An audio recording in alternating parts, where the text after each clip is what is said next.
Amis, bonjour à tous et à toutes. Bienvenue à notre rendez-vous quotidien consacré à la méditation de la parole de Dieu. En ce 27 octobre 2021, vous faites bien de vous connecter pour la halte spirituelle pour la journée. Les références de l'évangile, nous sommes en Luc au chapitre 13, versets 22 à 30.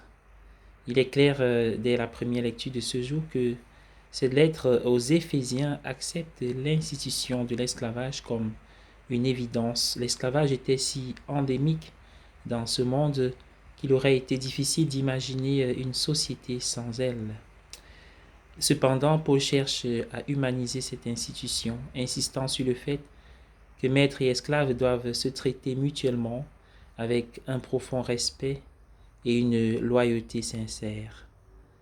En outre, il rappelle aux maîtres que même leurs esclaves ont le même maître au ciel, qui n'est pas impressionné par une personne plus qu'une autre.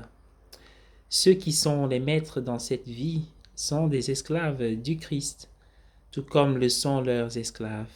Il existe une égalité fondamentale entre le maître et l'esclave aux yeux du Christ.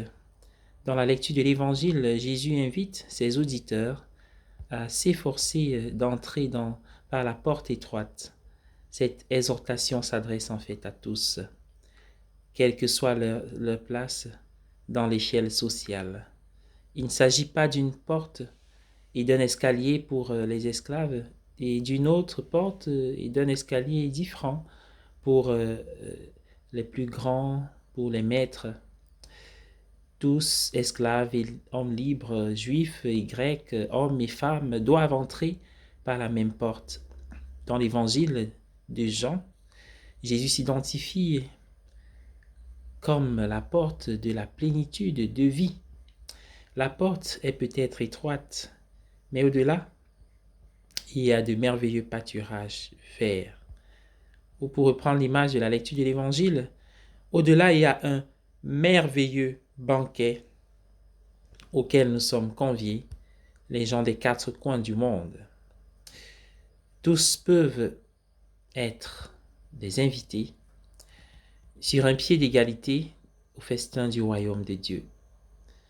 Mais il y a d'abord la petite question de la porte étroite. Entrer par la porte étroite, c'est marcher sur la voie de Jésus, qui est la voie du respect aimant pour tous, en particulier pour ceux à qui l'on refusait souvent le respect dans cette culture, dans cette civilisation, comme les personnes vulnérables et dépendantes, les pauvres et les faibles.